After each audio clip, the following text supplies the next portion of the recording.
Bom, na verdade, bem-vindo, boa noite. Na verdade, estou muito ansioso pela hoje à noite, porque nós fazemos essas palestras uma vez por mês, com vários jornalistas ou outras áreas, noites culturais. E cada vez que tem pouca gente, trânsito, já aconteceu algumas vezes, mas cada vez que eu plateia menor, palestra maravilhosa. A gente fala, pena que as pessoas não conseguiram vir. Então, eu estou muito ansioso hoje. Tudo vai estar filmado, então vai passar depois. O tema hoje é muito interessante. Eu estava lendo um pouco.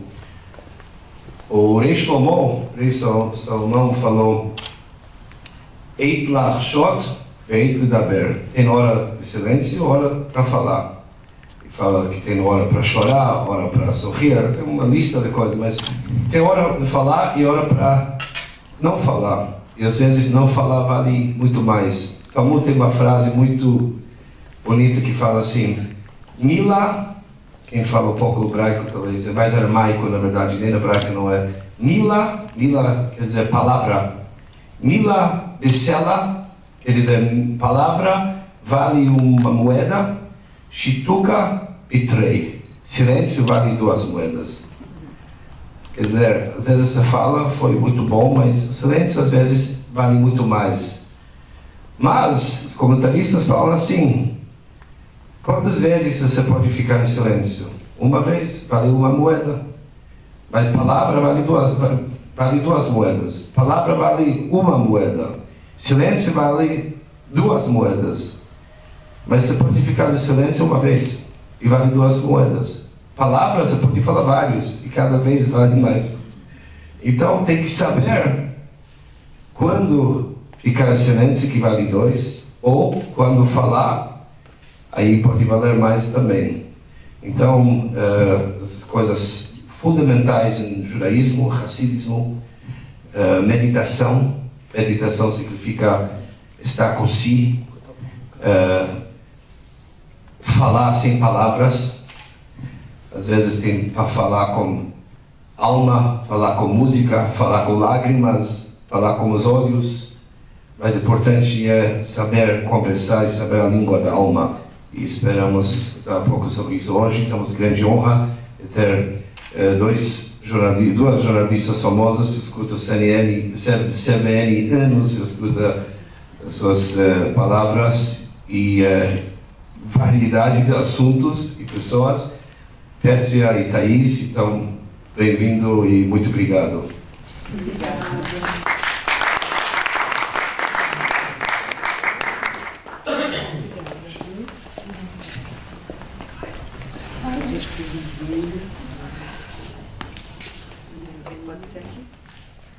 Boa noite a todos.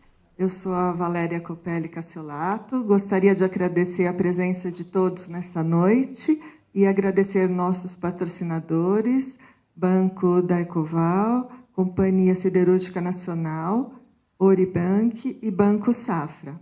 Esse é um evento de realização do Centro Cultural e Biblioteca Doutora Cláudia L. Eppermann, PRONAC 220407, cuja produção é com incentivo fiscal federal, Ministério da Cultura, da Lei Rouanet. O nosso objetivo é criar e desenvolver eventos e atividades culturais que contribuam para a arte e cultura no Brasil. Hoje é uma grande honra ter aqui a jornalista Pétria Chaves e a Thaís Itaque. Um prazer tê-las aqui. Vamos falar um pouquinho sobre o livro Escute Teu Silêncio. Obrigada. Boa noite, gente. Muito prazer estar aqui. A Pétria, a gente fala que a gente se reencontrou, né? Porque eu acredito muito nesses encontros e reencontros da vida. E eu quero agradecer por você ter me convidado a estar aqui com você hoje. Eu acho que é um lugar onde a gente pode fazer uma comunhão do que todos nós acreditamos aqui, né? E meu nome é Thaís Itaqui. Muitas pessoas me conhecem como Itaque, porque era assim que era pronunciado na TV Globo. Eu trabalhei por 20 anos lá, comecei no Profissão Repórter com o jornalista Caco Barcelos, fiquei quase 10 anos no programa, contando histórias de pessoas em situação de vulnerabilidade, e a gente conseguia contar histórias por um longo tempo, porque era um programa maior. E depois fui para a Globo News, mais 10 anos, então fiquei quase 20 anos na Globo. E ano passado eu fiz uma transição de carreira muito importante, que eu estou transicionando ainda, e fundei a minha produtora chamada Como Ser Humano. E é uma produtora que faz trabalhos de audiovisual e educacional em sustentabilidade humana. E aí, nesse caminho, por que eu contei tudo isso? Para vocês entenderem, quando eu me reencontrei com a Pétria, quando eu saí de um lugar onde eu me acostumei muito a viver, porque o jornalismo é um lugar muito dinâmico, a gente trabalha horas e horas por dia com assuntos áridos, desafiadores, muitas vezes pesados, né? E para a gente se deparar com isso é necessário uma procura interna muito profunda, né? E eu acredito que esse jornalismo é que me trouxe até aqui. Então, eu começo só para colocar a gente na mesma página aqui. E, Pétria, eu estou muito feliz de estar hoje falando muito do teu livro, porque esse livro aqui realmente... Eu falo que nas últimas semanas, acho que nos últimos 2 meses, ele virou meu manual. Coisa linda. Bom, para mim é um prazer estar aqui com você. Eu já contei essa história algumas vezes, mas eu acho que eu vou contá-la de novo, porque faz parte um pouco do que você falou dos encontros e como as coisas acontecem, como você acredita nisso. E o seu jornalismo é muito baseado nisso, em escutar pessoas, e acho que a gente se conectou, uma olhando para a outra ali, mesmo sem ser amiga, nem colega, né, de longe, mas essa ideia que eu trago no livro sobre o silêncio, a ideia desse silêncio, que na verdade não é ficar mudo, não é ficar quieto, é cultivar um estado contemplativo, que eu acho que é o que se faz aqui num lugar como esse. Eu estive há pouco tempo aqui, nessa sinagoga, e entrei aqui e senti reverberar dentro de mim algo muito especial. Inclusive, foi uma manhã muito emocionante. E uma semana, um pouco depois, a Valéria me fez o convite para estar aqui. E ainda aqui. Não aí. Eu falei, gente, é o silêncio que me trouxe aqui. A contemplação e a conexão. O desejo que eu tenho de verdade, me conectar com as pessoas, com os outros, com o jornalismo, com os nossos entrevistados, e trazer algo especial, não só para mim, mas também para o público. E eu acho que é o que você também faz, por isso que eu queria muito que você estivesse aqui. E a proposta do Escute Teu Silêncio, quando eu fui convidada para escrever o livro, eu disse também para a editora, eu falei assim, olha, eu não tenho nada demais para falar, mas eu posso ser ponte de pessoas que eu conheço, como a gente faz, né, Thaís, com o nosso trabalho, de pessoas interessantes que eu conheço, que sejam relevantes para a gente escutar. Porque eu acho que nesse momento de tamanho barulho, a gente carece de curadoria, até uma curadoria pessoal, do que escutar, do que saber. É muita informação que nos deixa desinformados. Vídeo que está acontecendo hoje, né? Enfim, a comunidade judaica sabe mais do que ninguém, né? Sobre desinformação e tudo mais. Então, eu quero começar citando o Yuval Harari, né? Um escritor que eu sou muito fã, em que ele fala que, em tempos de tamanha desinformação, ter clareza é ter poder. Então, isso, como jornalista, me guiou demais. E a clareza, não só no ofício jornalístico, mas é a clareza a todo instante. Por exemplo, ao pensar, quem poderia estar comigo hoje? Eu paro no meu silêncio e penso, Thaís, é uma escolha óbvia. No silêncio, que eu acho que a gente acaba cultivando de diversas maneiras, a gente vai falar sobre isso aqui agora, decisões ficam mais fáceis de serem tomadas, porque a gente acalma um pouco esse campo de muitas vozes que falam para a gente sobre o que a gente deve ou não fazer e nublam a nossa própria consciência. Então, acho que, no fundo, falar sobre escute teu silêncio é uma busca que eu tenho, pessoal, de vida, Thaís, inclusive com jornalismo, de trazer mais clareza e mais consciência para mim mesma e, claro, que com o meu ofício, tentar, de alguma maneira, com a minha existência, ajudar para que as pessoas também tenham mais clareza nas vidas delas. Eu acho que, trazendo um pouco desse ofício do jornalista, a gente pode fazer um paralelo com todos nós, né? Porque todos nós conversamos com as pessoas. E o repórter, o jornalista, no meu caso, eu entrevistava pessoas na rua, e eu tinha que me conectar primeiro com aquela pessoa, para além do microfone e da canopla, porque muitas vezes isso faz diferença, né? Qual é o logo que está naquela canopla. Muitas vezes eu nem queria o microfone. Eu falava, tem aquele microfone de lapela que não precisa... Pra não mostrar que era Globo. E não é só, nem só isso, mas o fato de você colocar o microfone na boca de alguém, a pessoa, às vezes, ela começava a andar para trás. Assim, várias vezes eu fazia isso, a pessoa já estava ali na... Pode ficar paradinho aqui, eu não vou... Porque... a conversa, o que a gente pergunta, as coisas que a gente traz assim de assuntos, né, as ideias de como a gente vai começar uma conversa, isso assusta muitas vezes, né? O que eu vou falar? O que vão me perguntar? Como vão me perguntar? E eu acredito que o que me conecta com a Petra, eu acho que é algo que a gente precisa buscar todos os dias. Como eu me anulo nesse lugar de perguntar para alguém, de fazer de começar uma conversa, como eu me anulo, não no sentido negativo, mas de não existir naquele momento, né? E essa pergunta eu me fazia sempre que eu encontrava uma pessoa diferente, porque eu não sou essa pessoa. Essa pessoa é uma outra pessoa, é uma outra vida, que tem uma outra experiência. Então, de que forma eu fico em branco? E não é só um branco de... Tá, você vai falar o que você quer, mas que vida que vem?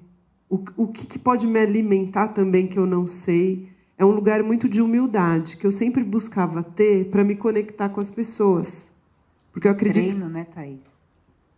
É um treino. Então, todo santo dia, como eu vou treinar, entrevistar tanto o ministro da Fazenda quanto uma pessoa que está sofrendo na Cracolândia. E qual é a diferença entre essas duas pessoas? Quem sou eu para falar que elas são diferentes? Ou que a vida de uma vale mais do que a vida da outra? Então, eu praticava... o que eu acredito que é uma das coisas mais importantes do ser humano, que é o não julgamento e a humildade. Eu acho que esses dois valores humanos me davam o lugar da escuta. Eu não sei se para você também é assim, Petra, quando você encontra com alguém que você vai falar sobre um livro novo, ou sobre o que essa pessoa pode oferecer para o outro, porque você é ponte como jornalista, né? Mas a gente representa um ser humano comum, né, que pode estar trazendo também nossos julgamentos ali no meio daquela conversa, né? Totalmente. Tem muito a ver com a história. Acho que a reflexão do escute teu silêncio, com isso que você traz como prática, e eu sempre faço essa ponte com a nossa prática da vida, né? Eu começo o livro falando, entrevistando educadores, falando que como a gente projeta o tempo inteiro no outro o que a gente deseja. Isso começa com as crianças, né? Com os nossos filhos mesmo, e cada vez mais, né? Nesses tempos de hoje. E quando você projeta tanto nessa inconsciência, você não percebe que você não está escutando o outro de verdade, né? Você não está permitindo que o outro seja para você. E eu acho que nesse nosso tempo tão corrido, enfim, tão consumista mesmo, materialista mesmo, né? Sem fazer a crítica ao consumo em si, mas ao consumismo, né? Esse nosso modo de viver, a gente perde essa oportunidade de deixar o outro ser para a gente e a gente entender quem é esse outro para a gente. Nas conversas na rádio, por exemplo, uma vez me encasquetou isso, comentei até com o Ariel. Terminava a conversa e as pessoas falavam assim para mim: nossa, Petra, como você é generosa. Eu falei: que generosa? Nossa, mas você é muito generosa. E eu comecei a ouvir isso assim, mas um dia me chamou a atenção, porque eu vi, sei lá, em uma semana, 10 pessoas falarem, assim, foi uma coisa realmente... E aí eu comecei a ficar intrigada. O que é essa generosidade? Será que é o fato de eu estar ali, disponível, para ouvir aquela pessoa com alegria e com entusiasmo? E eu acho que é um pouco disso. E aí um colunista meu, que é o Rossandro Klinge, ele é psicólogo clínico e ele é desses caras que estão bombando nas redes sociais, sabe assim, 2, 3 milhões de seguidores, é uma pessoa que tem muito volume de ação nas redes. E aí um dia ele virou para mim e falou assim: Pétria, sabe o que acontece? Essa tua escuta no rádio, quando a gente vai entrevistar, ele falou assim, essa tua escuta, ela é tão presente que às vezes ela é sedutora. Ela seduz o outro pelo fato de você estar presente. E isso é o que acontece muitas vezes com um psicólogo, uma psicóloga, uma terapeuta, que a gente cria o quê? Afeto. A gente se deixa afetar pelo outro. Isso é sedutor no bom sentido, né? Dessa sedução positiva que a gente pode ter em comunidade, demonstrar interesse. E uma coisa no jornalismo, e isso a Thaís talvez possa falar muito bem a respeito disso, é muito bom ter uma colega aqui para eu não ficar batendo no jornalismo, né? Que é uma carreira, uma profissão que eu amo e honro demais. Mas me incomodava muito a velocidade das coisas. Eu ter que chegar às 6 horas da manhã na redação. Como é que você não vai ter um comportamento de síndrome de ansiedade? Porque você não sabe para onde você vai. Cada dia você está num lugar e um dia cai avião. A queda do avião da TAM, eu conto, não sei se eu conto no livro, mas eu conto em muitas entrevistas. Quando houve a queda do avião da TAM em São Paulo, eu tinha 24 anos e eu tive certamente o que foi um burnout quando não se tinha esse nome. Hoje todo mundo fala nisso. Mas naquela época, Thaís, não se tinha esse nome. E eu sentia no meu corpo essas dores. Isso foi escuta. Eu escutei meu corpo. E aí eu pensei, será que eu peço demissão? Mas eu amo jornalismo, mas eu não estou com disposição para sair da cama. E aí, no diálogo comigo mesma, eu falei, eu preciso falar de vida e escutar sobre vidas. Eu não quero falar de morte. Já tem quem faça. Então, eu preciso escutar a mim mesma. E aí eu faço uma ponte com essa história, né? A gente está falando do diálogo, mas também com a nossa escuta interior, que não seja uma escuta narcisista. Assim como a gente pode se botar numa posição de escutar o outro com clareza, firmeza e presença, como é que a gente pode se escutar internamente com essa sinceridade? Uma sinceridade profunda. Que não seja narcisista, né? Porque aí todo mundo, não, e aí se põe no centro, né? Começa a fazer terapia, briga com o pai, briga com a mãe, briga com todo mundo, né? Não, é uma escuta sensível e honesta. E aí eu falei para mim mesma, eu falei assim, eu quero falar sobre vida e vou buscar isso, custe o que custar. Tudo isso me levou ao quê? A ter um espaço hoje na CBN, depois de 18 anos, eu estou há 18 anos lá, em que eu posso, de verdade, escutar sobre as pessoas em meio a um hard news, que a gente chama, que é a notícia dura, né, a notícia quente. A gente tem uma pausa para eu poder escutar as pessoas e o público também poder escutar comigo. E, por acaso, Thaís, essa escuta que a gente faz na rádio, a escuta que você fazia na Globo, e talvez tenha te tirado da Globo e te levou para o seu trabalho de hoje, essa escuta ela é muito transformadora e, por acaso, para mim, pessoalmente, como também pesquisadora de comunicação, é o assunto. Escuta e silêncio, nesses tempos que a gente está vivendo agora, com essa enxurrada, a gente está vivendo uma pandemia informacional agora. Eu duvido que aqui nessa sala alguém já não se sentiu aflito de tanta coisa, que você parece que está sempre correndo atrás, você está sempre em débito, né, com relação... A gente mais, né, porque a gente convive também nesse meio. Então, eu tenho certeza que, não só pelo que eu trago no livro, mas vocês, né, a gente tem em mente que a questão da escuta do outro com atenção, com presença, e o silêncio no sentido de contemplação, de treinar um estado contemplativo, seja qual a nossa profissão, eu tenho certeza absoluta que é o assunto que vai ser mais importante daqui a pouco. Ainda não é. A gente tem um público aqui, mas ainda não é. Da maneira como vai ser daqui a pouco. Mas a gente vai precisar disso.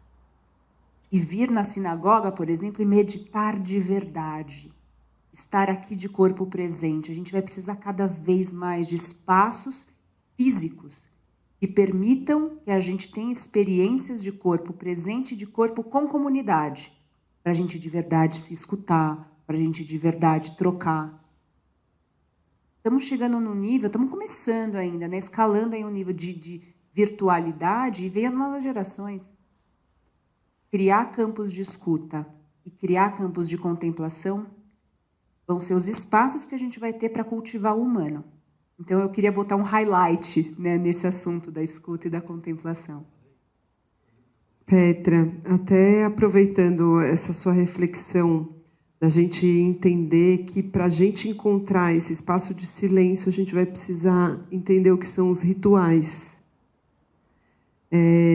que muito se perdeu, né, durante todo esse processo de... não só a industrialização, mas a tecnologia, a velocidade. A gente até estava brincando que a gente quer fazer um documentário chamado Velocidade 1.0. Porque é 1 vezes, né? Porque eu falei, gente, eu nunca fiz isso de colocar no 2, porque me dá até um aperto no coração. Para que eu faço isso com as pessoas? Eu vou querer ouvir as pessoas falando rápido, né? A gente já tem tanta coisa para resolver, ainda vai ficar ouvindo rápido. E tem esses vídeos curtos, assim, realmente tá desesperador. Eu tenho um filho de 13 anos e um de 3. O de 3, assim, eu evito que veja isso aqui, ou um tablet. No máximo, ele assiste um desenho. E o de 13, eu falo tanto com ele, porque eu comecei a estudar neurociências, psicologia positiva, para fazer ponte com a sabedoria da jornalista, né? E eu falo, filho, os vídeos curtos, eles têm uma questão muito grave no nosso cérebro.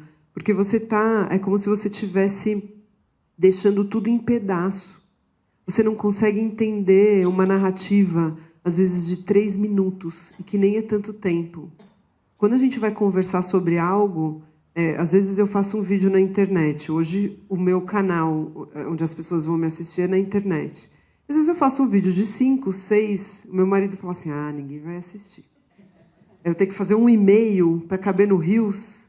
Mas o que eu vou falar pede um lugar mais profundo. Então, eu não vou falar para todo mundo. Eu vou falar para quem gostaria de ouvir sobre esse assunto, porque eu também acho que vocês que estão aqui e estão querendo saber sobre silêncio, vocês se dispuseram a estar aqui para ouvir falar sobre o que é esse conceito, né, que é um conceito complexo, e como a gente faz para a gente encontrar esse silêncio. Então, trazendo para os rituais e um pouco para esse lugar que nos abriga nesse momento com muito amor, o valor da nossa escuta, por exemplo, para o judaísmo, né?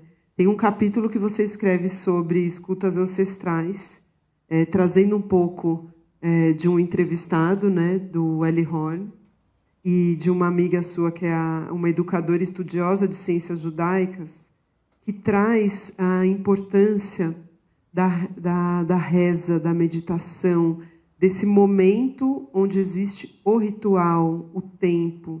Por que a gente precisa ser lembrado através da reza? O que a reza nos lembra, Petra? De escutar. É muito interessante isso. Quando eu estava fazendo a pesquisa para o livro, eu comecei, e como eu disse, né, eu fiz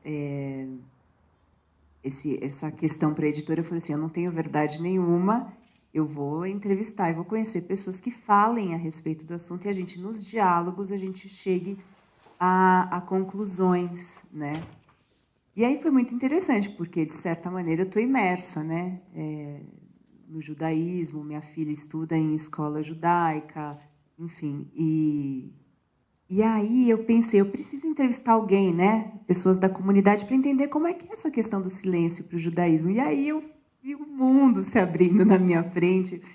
E é óbvio, né, que as culturas, filosofias, religiões que olham para essa essência do humano cultivam e têm a questão do silêncio como fundamental para a gente conseguir essa conexão com o que é divino e essa conexão com Deus. Eu me sinto até não me sinto apropriada para falar aqui dentro, né, da minha humildade, mas eu fiquei muito movida quando me contaram, por exemplo, da escuta do shofar, que é uma coisa muito importante, né? Ao longo do Ano Novo e de Yom Kippur, mas o mais importante, Rabino, não é tocar o shofar, é escutar o shofar, não é isso? E essa questão da escuta de ser uma reconexão. E eu pensei comigo mesma, é tudo que eu sempre busquei desde a infância, né? Essa escuta, esse lugar que eu ia, sempre em que eu me sentia atordoada, sempre que eu me sentia incomodada, eu ia para essa escuta, Thaís, para me recompor, para me entender.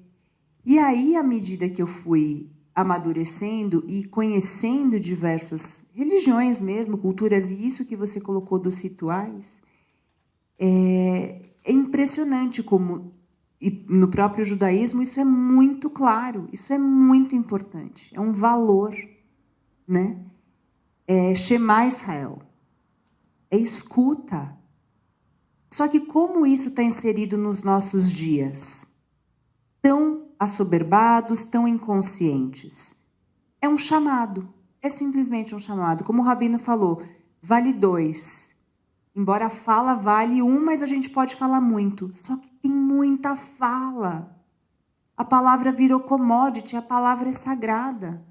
Então, talvez esses rituais, eles retomem para a gente o valor do sagrado.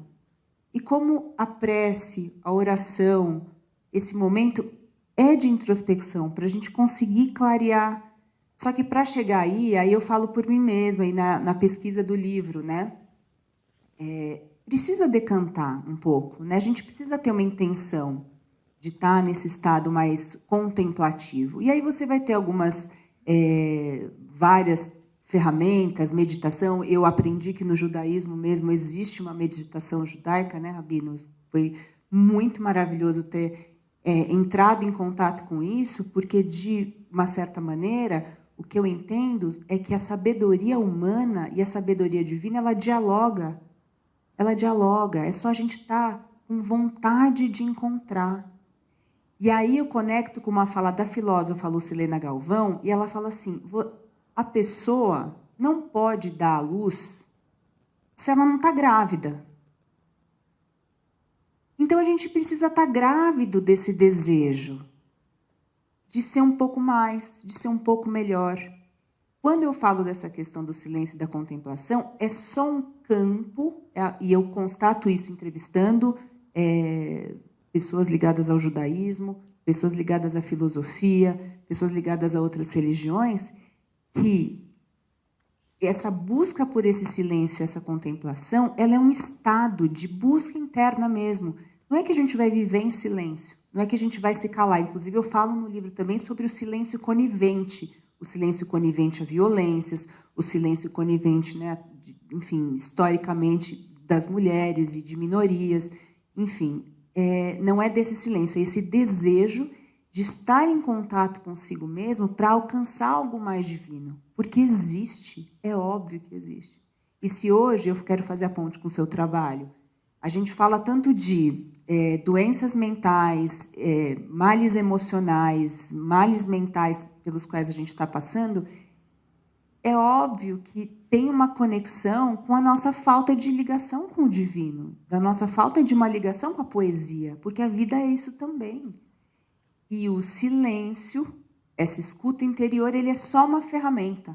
Ele não é o fim, ele não é o objetivo. Não é para ficar em silêncio. É usar o silêncio como uma ferramenta, e aí eu vou apresentar no livro mesmo algumas delas, inclusive o que eu aprendi em relação ao judaísmo, para que a gente coloque, para que a gente fique grávido desse desejo de algo mais divino. E o divino é a conexão. É conhecer ali o Kobe, e a gente já se olhar e falar, nossa, que legal, não te conheço, mas te conheço. Que coisa boa. Quem vivencia isso numa cidade como São Paulo? Que é tudo corrido, é tudo interesse, é tudo são experiências interessadas. Não, eu quero só uma experiência. Eu quero só uma experiência, o prazer de estar. Isso, o exercício do silêncio, o exercício da contemplação, a honra aos rituais que nos levam ao silêncio, essa construção ela acontece ao longo do tempo. Isso eu pude comprovar com as entrevistas que eu fiz com pessoas assim incríveis. Eu tive a sorte de poder conversar, dialogar e aprender com elas. Maravilhoso. Foi clara? Nossa, eu dou umas voltas, né? Não, mas eu acho que são as nossas viagens internas, né? Para compartilhar, por exemplo, um movimento que eu fiz para estar aqui hoje, de verdade, assim, hoje eu acredito que eu estou num lugar mais coerente com a minha busca, né?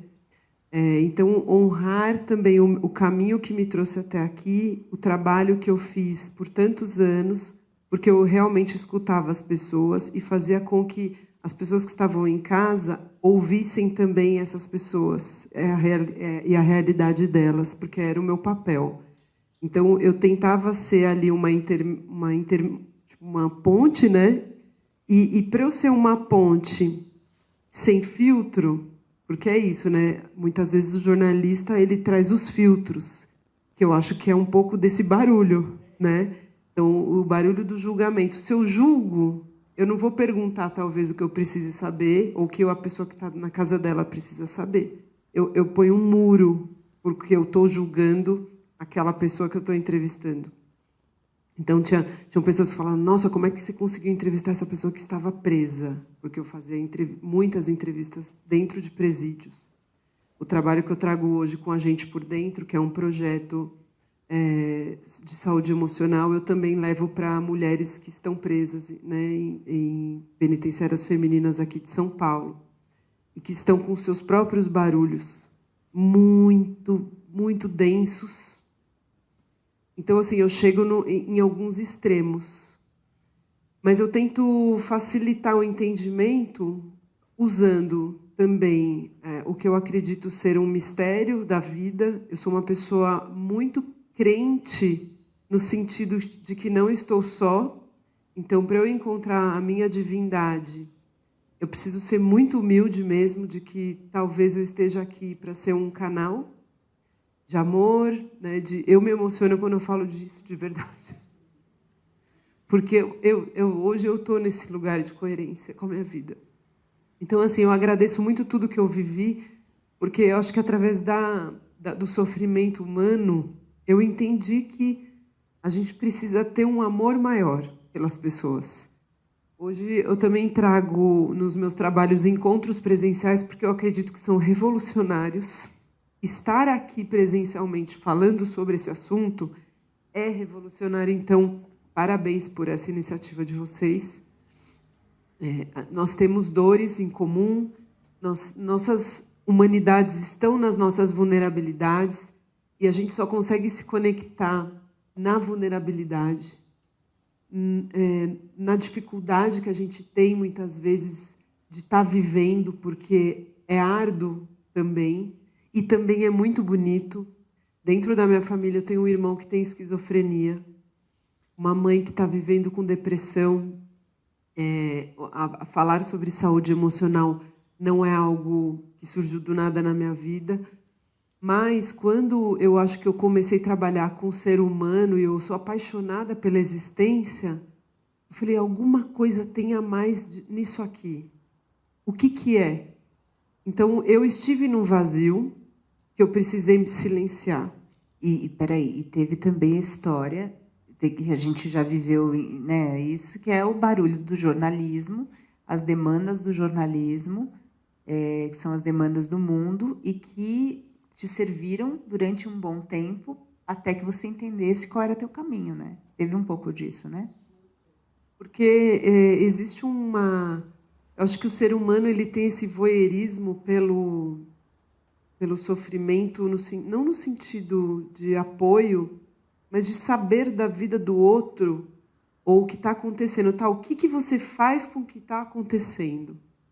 Então, eu aprendi que a nossa ação concreta é o amor colocado a serviço. Né?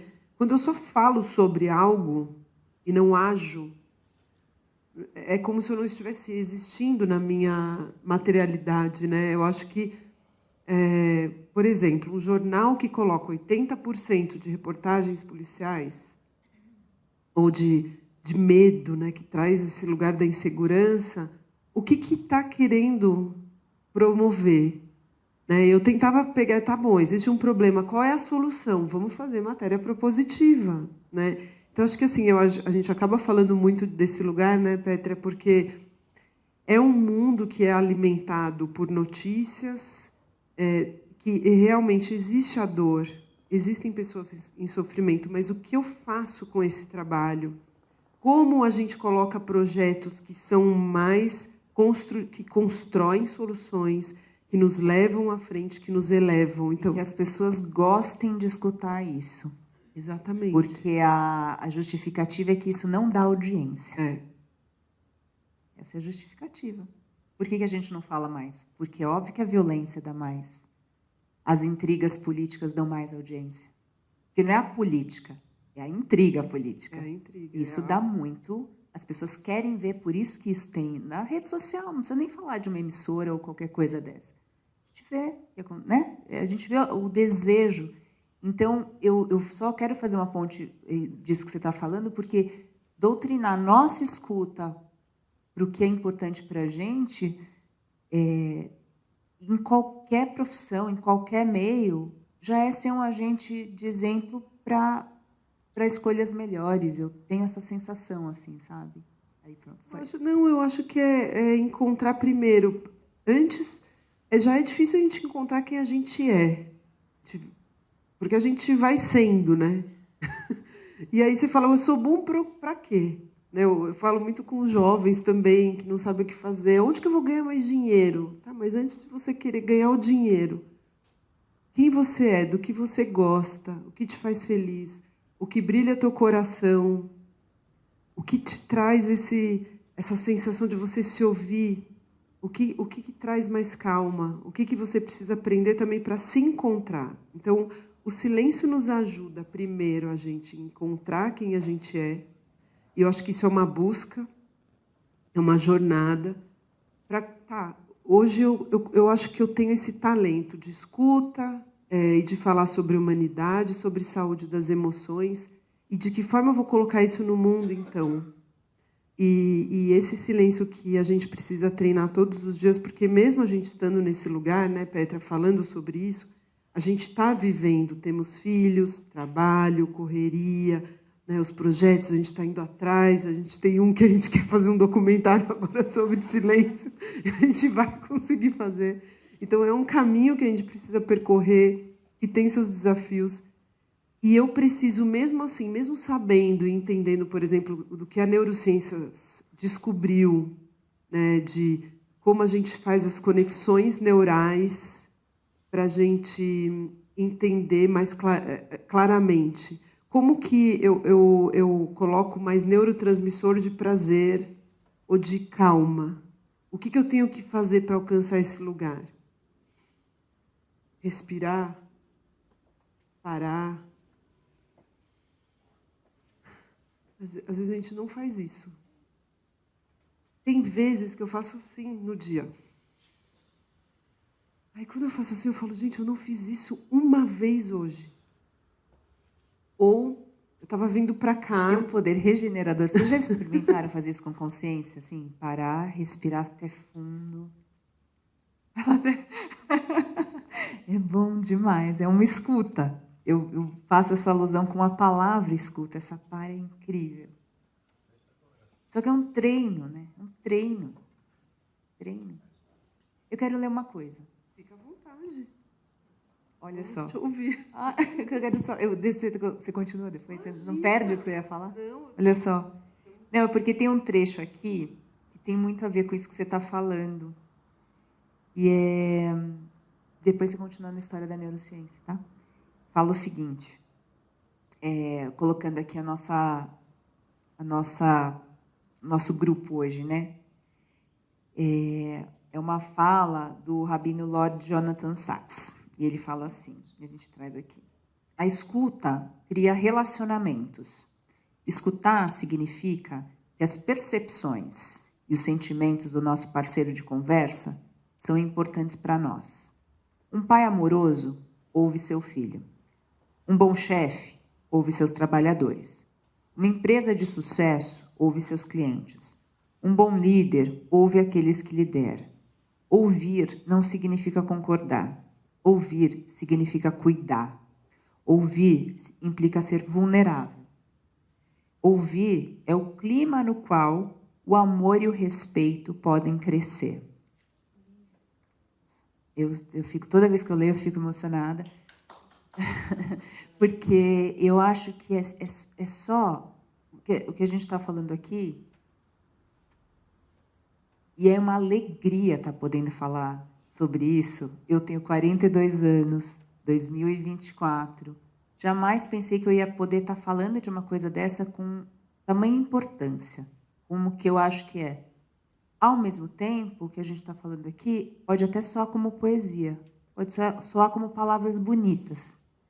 Mas, para mim, isso é um valor porque é um valor de sociedade, é um valor impulsionador. As pessoas vão continuar trabalhando, eu vou continuar fazendo jornalismo, você vai continuar fazendo documentário, o outro vai continuar no mercado financeiro, na publicidade. A gente vai continuar fazendo o que a gente faz.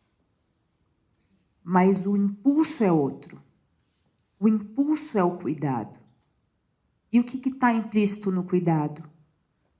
Essa escuta que o rabino Jonathan Sacks falou. É essa escuta. Isso está bem no meio do livro. E, para mim, é a síntese do que eu queria dizer, do que eu queria buscar. É um motor, é um guia. Né? E quando a gente não escuta, quando a gente... pode, e é isso, sempre vem, a neurociência fala, é o que eu falo assim, gente, vamos lá, os rabinos faziam lá meditação ancestral, os sábios do yoga faziam meditação desde há 5.000 anos, decodificaram o yoga. Agora a neurociência fala que, legal, pode fazer que vai ser bom para você. Eu escuto o meu corpo, eu pratico yoga há 20 anos, eu escuto o meu corpo, como isso me faz bem, inclusive quando eu estou mal. Então, a neurociência vem, que bom, para convencer a gente, porque a gente está tão assim que a gente não se escuta. Não estou falando só do yoga, estou falando de tantas coisas. Então, de novo, essa frase para mim do rabino é o seguinte, vamos usar isso como um valor e voltar para esse valor sempre que necessário e transformar a gente de tal forma que a gente transforme a sociedade. Por isso que eu tenho uma alegria, Thaís, da gente estar aqui, porque a gente tem... No jornalismo, parecia que a gente falava de... Eu cheguei, gente, lá atrás, há 20 anos atrás, quando eu falava disso, chegavam a falar que eu fazia CBN e perfumaria. Palavras ao vento. E hoje a gente está aqui falando sobre esses valores que são cada vez mais importantes. Me veio isso de falar, amiga, só para fazer essa certíssima. E isso que você falou da neurociências, olha que coisa. Eu comecei a fazer uma pós-graduação para entender, porque como eu também estudo a saúde mental ali, porque meu irmão acaba tomando medicação também, mas eu queria poder fazer algumas ligações com a neurociências para explicar para pessoas que são super céticas. Porque a gente conversa com pessoas muito céticas, que não acreditam.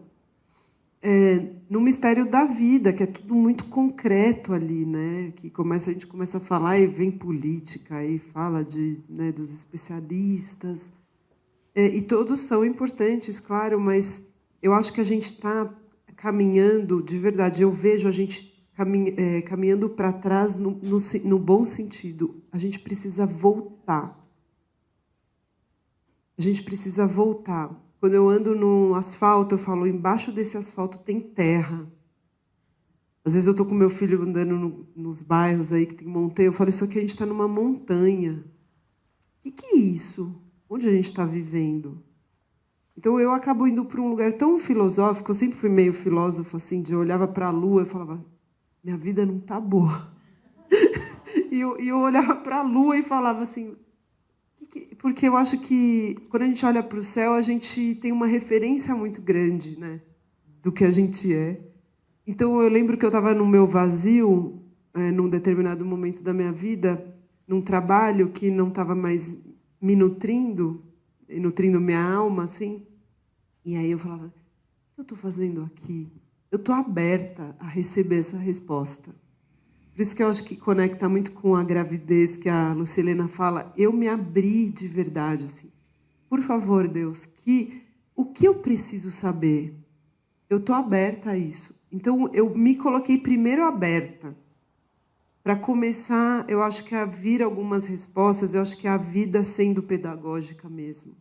Ela te espreme, né? Ela vai te apertando, ao ponto de você começar a entender, não, isso não está legal. E eu acho que esse lugar de abertura, que é um silêncio que a gente encontra, que eu acho que eu falo do vazio, né? Muito de algumas palestras que eu participo, a gente entra no vazio pela crise, por uma crise muito intensa, ou por um vazio existencial. E eu acredito que esse vazio existencial é a falta de encontrar esse divino na gente mesmo, que mostra assim um pouco do que acontece em cima, acontece embaixo, né? A Lucilena fala muito dessa eu esqueci a palavra exata. Polaridade? Do que é no grande é no pequeno. Como é que funciona esse sistema solar, como funciona o nosso sistema. Então, eu acho que a gente precisa voltar, falar de natureza, falar de reconexão. As pessoas precisam conversar mais e se olhar, silenciar a mente enquanto o outro fala um pouco, porque a gente fica, né? O que eu vou falar agora? O outro está falando, eu preciso entender agora como que eu vou me colocar. Esse diálogo que não para. A falta de presença. Vá, vai querer abrir para pergunta, alguma coisa? Eu queria saber se aconteceu alguma coisa durante a vida que você começou a viver assim, uma coisa assim. Às vezes a pessoa naturalmente é assim, pessoa calma, pessoa mais pensativa, e depois tem pessoas que trabalharam para isso acontecer. E tem pessoas que trabalharam para isso acontecer porque aconteceu uma coisa drástica na vida. E outros só porque um dia decidiram melhorar. Então, minha pergunta é se aconteceu alguma coisa extraordinária que pode contar, ou se pode nos contar um pouco do processo. Porque não é tão fácil a pessoa desligar. Então, qual é o processo para chegar a esta vida mais calma, a este silêncio? Estou fazendo essa pergunta para outra pessoa que não quer perguntar.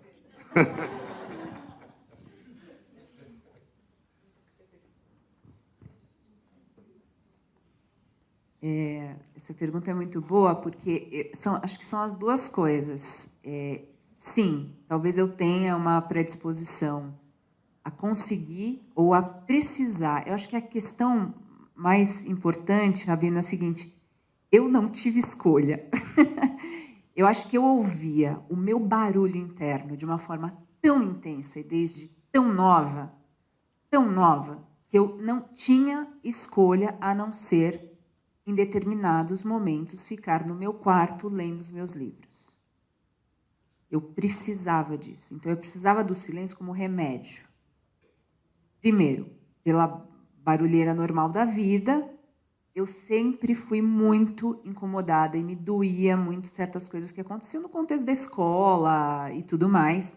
Então, eu comecei a perceber que eu precisava desse silêncio, de ficar no meu quarto, lendo os meus livros. Isso me fazia muito bem, me regenerava da barulheira que eu sentia da vida. Mas com 14 anos, as amiguinhas começaram a fazer festa, e eu não via muito sentido naquilo, festa de 15 anos e tal. A minha mãe trabalhava numa companhia aérea e eu tinha a prima que morava em Nova York. Ela casou e foi para lá. Eu falei, mãe, eu acho que eu quero fazer uma viagem. E fui para Nova York. Quando eu fui para Nova York, eu não fui para Nova York. Eu fui para uma cidade chamada Hurleyville, que era, sei lá, 2 horas de Nova York. Ela morava num ashram indiano. O marido dela fazia toda a manutenção dos sistemas de ar-condicionado de um ashram gigantesco em Nova York, de uma guru indiana. Ashram. Ashram é um centro, é um retiro espiritual indiano e tal, mas grande. Sabe aquele filme Comer, Rezar e Amar? Você assistiu? É o ashram daquela guru, daquela mulher que a personagem fala e vai buscar para a Índia. Eu fui para esse lugar com 14 anos. E ali, com 14 anos, eu vi aquela galera meditando em silêncio, porque eles faziam uma coisa que chamava seva. Ficavam em silêncio uma semana. Então, eu entrei em contato com uma cultura muito diferente da minha, muito jovem, e aquilo me chamou muita atenção. O que é isso? E eu mesmo fiquei super encantada. Então, ali foi plantada uma semente de um sistema que falava disso. E naquela vivência, Rabino, a guru do lugar fez uma palestra, ela tinha um livro que eu comprei, e tinha em português, porque eu não lia tão bem inglês, e tinha traduzido, que era, olha que louco, eu estou lembrando disso agora, era alguma coisa assim o livro, sobre o que comer, sobre o que falar e sobre o que ouvir. Ali eu li esse livro e ela contava como o que a gente ouvia era tão tóxico quanto o que a gente via e tão tóxico quanto o que a gente comia. Só que eu tinha 14 anos quando eu li isso. Então, foi muito importante na minha formação como alguma coisa, como um valor. Entendeu? Então, acho que vão sendo coisas que vão se juntando. E aí, ao chegar na faculdade, foi muito complicado, porque, claro, uma pessoa sensível, eu sou uma pessoa sensível, e sensível a dores, as minhas e as dos outros. E ali eu comecei a sentir no meu corpo. Eu sentia dor na faculdade e principalmente depois de entrar na CBN. Eu sentia que aí falam, né, fibromialgia, hoje tem alguns diagnósticos. Como eu falei para vocês, quando caiu o avião da TAM, a gente teve que cobrir. Eu tive uma síncope ali, que acho que hoje é o que seria um burnout, um esgotamento. E aí Aí eu fui, fiz todos os exames médicos e não tinha resposta, não tinha diagnóstico para o que eu tinha. Eu só tinha uma dor que ia para o meu corpo. E aí, nesse processo, eu criei esse programa na CBN para falar de vida, que se chamava Caminhos Alternativos. Eu falei, ou eu vou sair daqui, ou eu vou ter que criar alguma coisa que sirva.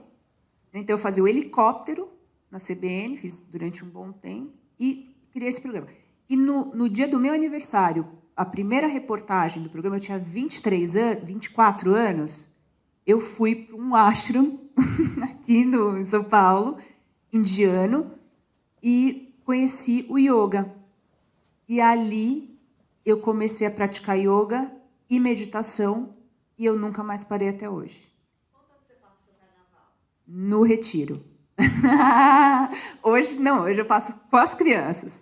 Não barulho. Mas eu, nos carnavais, como eu não gostava muito de barulho, aí eu ia para o retiro. Eu falava, ai, que delícia, eu vou poder ir para o retiro. E aí, a primeira vez que eu fui para esse retiro, era uma semana sem falar. Era assim, sem falar. E no primeiro, segundo dia, é desesperador, porque parece que você está... Como o Luiz Felipe Pondé fala no meu livro, ele fala assim, para algumas pessoas o silêncio é um filme do Bergman, né, do Lars von Trier. Tipo isso. é um desespero. Eu achava que eu ia morrer, eu falava, meu Deus do céu, aí fiquei toda anasalada, entupida né, psicossomático. E experiências assim. E aí eu comecei, aí eu até semana retrasada, eu fui para um congresso, fui convidada para um congresso de medicina de estilo de vida, né? Então, sei lá, 18 anos depois desse trabalho, eu fui para esse congresso, abri lá as falas para os médicos e médicas e me perguntaram qual é o segredo, né? Eu falei assim, gente, é uma construção para a vida. Eu comecei lá, 23, 24 anos, por uma necessidade, eu não tinha escolha. Eu tinha que trabalhar, queria fazer as coisas, e aí foi esse caminho da meditação mesmo. Respondido, né? Boa noite. Vocês falaram no meio da conversa sobre um tema chamado vulnerabilidade, né? E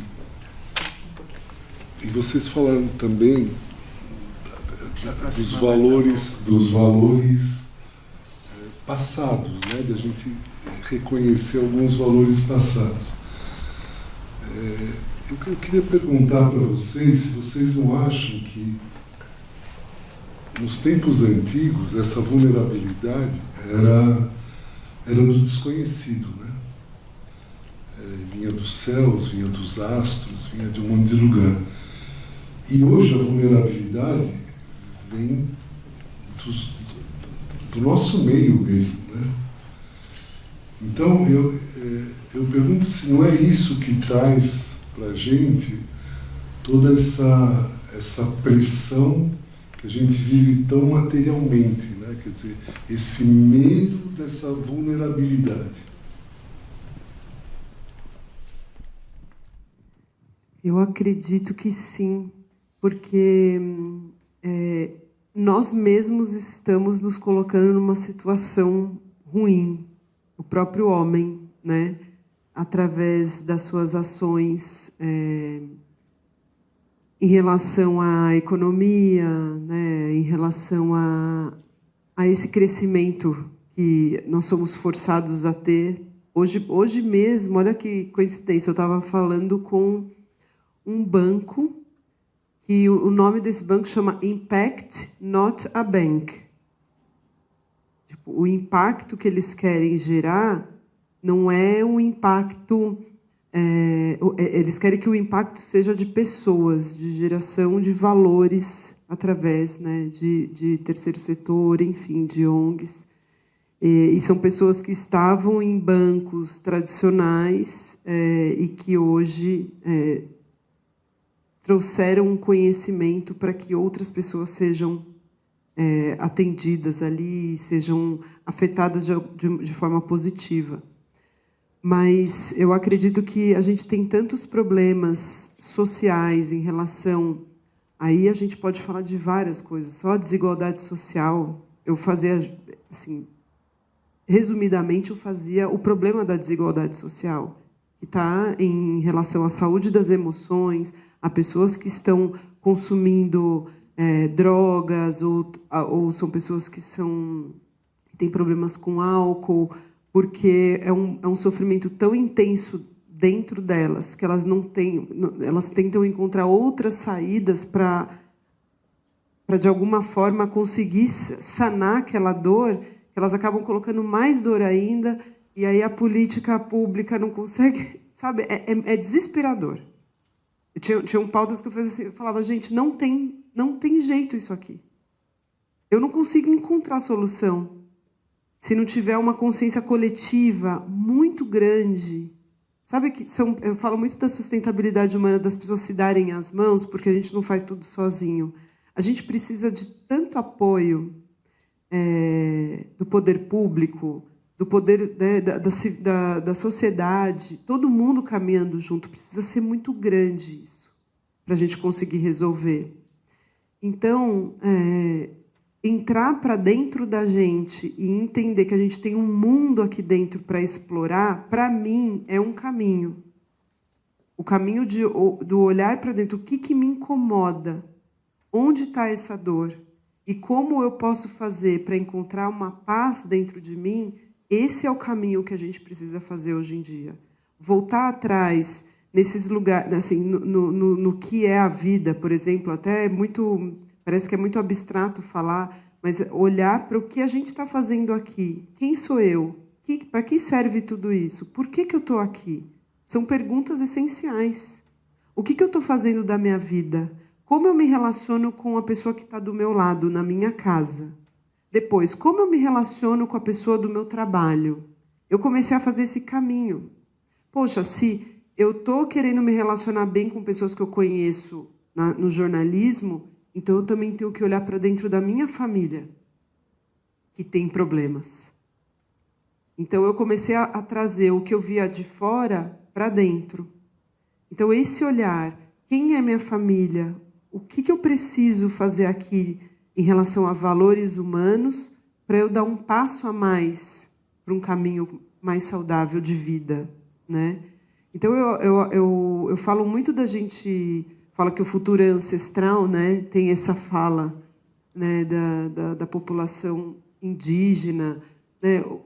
Vamos voltar a falar da natureza, vamos voltar a falar dos rituais, vamos voltar a falar da família, vamos olhar mais o céu.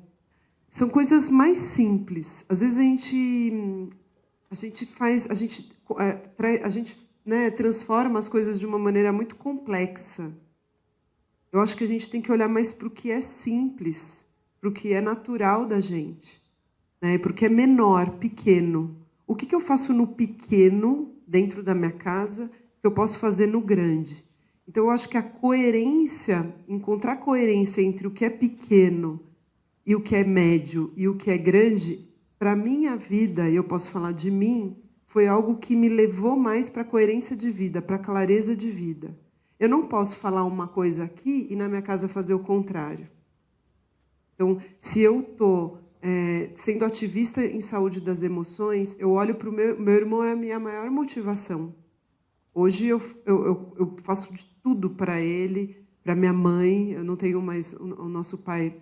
A gente se separou dele em 2008. Eu falo que é uma separação temporária, de alguma forma.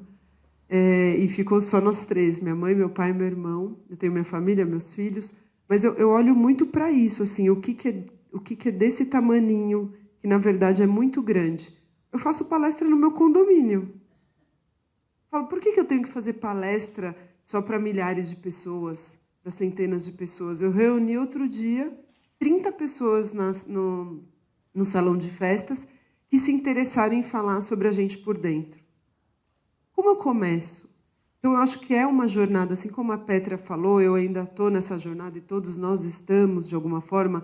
Na conversa que a gente fez outro dia sobre o silêncio, veio um senhor de 84 anos. E aí ele falou, onde que você começou a buscar? Aí, quando? Aí eu falei, olha, faz um tempo já. 2018 eu já comecei a colar um monte de coisa na parede da minha casa. Propósito, natureza, colaboração, sustentabilidade. Eu olhava para aquelas palavras todos os dias, porque aquilo eu precisava ver, eu precisava falar sobre aquilo, ler, ouvir, me alimentar.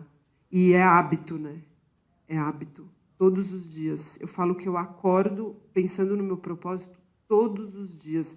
Os meus filhos, às vezes meu filho fala, ai, minha mãe só fala desse desenvolvimento humano aí. Eu falo mesmo, filho, você tem sorte que você tem uma mãe que fala disso. É muito forte isso. Eu fico sempre nesse diálogo. Eu tenho uma aflição na minha vida, porque eu quero sempre ter uma resposta, né?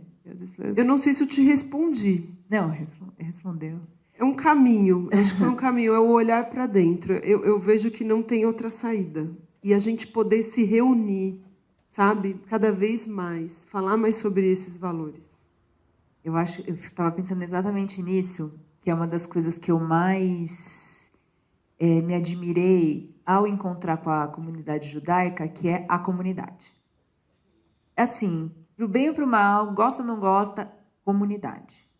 E seja quando a gente fala, você falou do futuro ancestral, que vem muito, né, o Krenak, quando a gente fala muito, e está agora muito, graças a Deus, né? Estão falando muito dos povos originários e da cultura dos povos da terra, né, muito conectados com a natureza.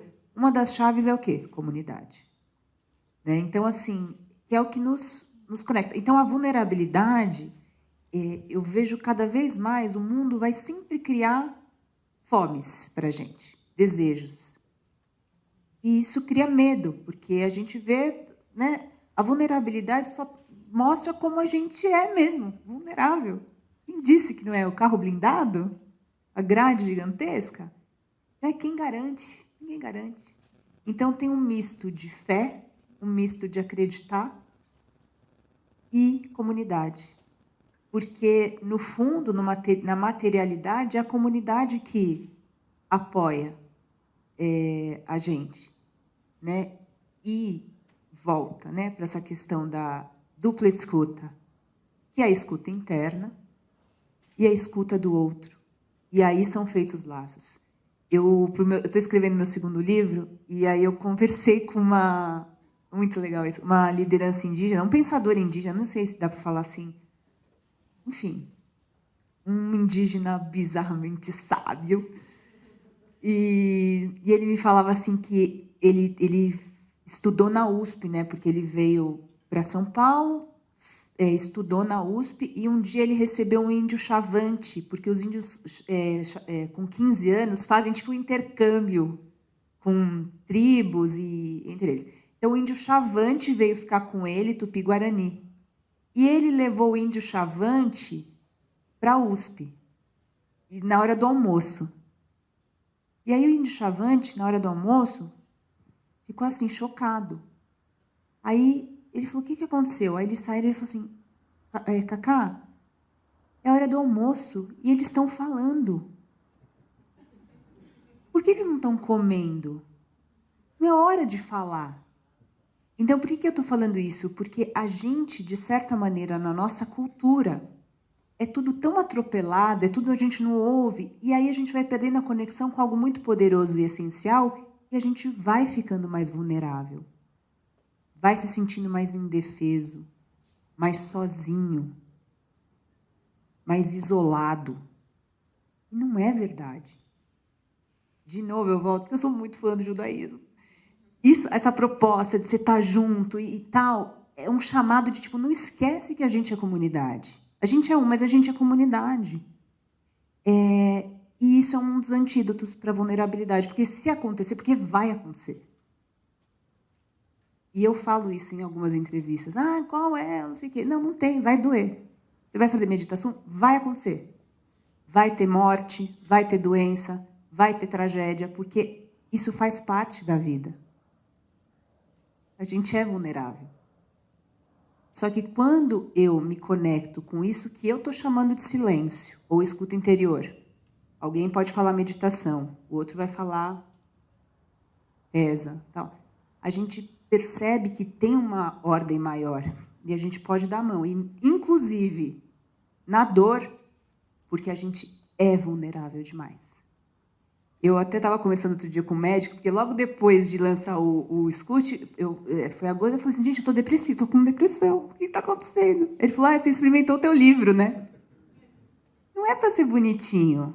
A gente não vai ler o negócio e vai, agora vai ficar tudo bom. Não, a gente vai ter mais noção da vulnerabilidade. Porque a gente é. Só que a gente vai ficar mais humano, vai saber que todo mundo aqui está vulnerável, que ninguém está acima, ninguém está abaixo. A gente está tudo aqui, ó. E essa é uma das grandes revoluções que eu acho que estão acontecendo agora. Tudo é importante.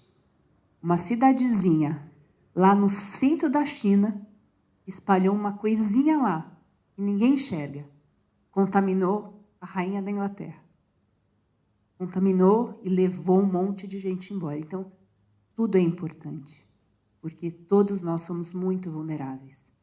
Se a gente não escutar isso, é uma oportunidade, na verdade, da gente escutar isso. E ser mais forte enquanto comunidade. É o que eu acho.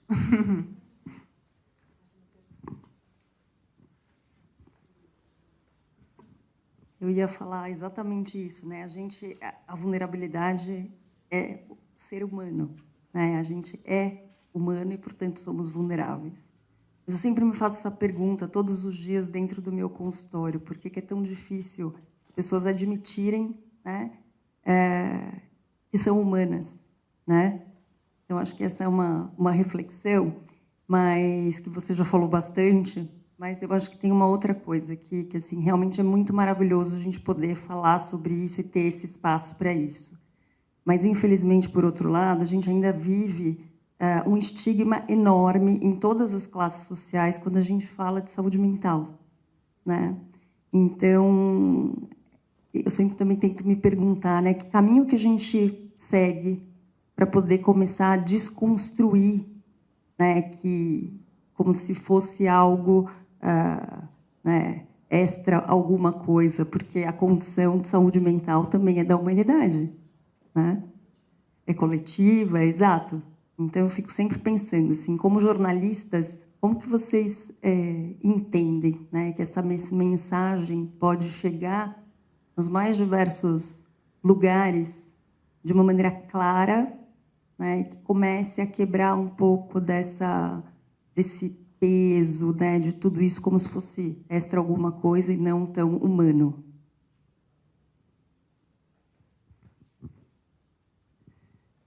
Eu estou tentando fazer isso já há alguns anos.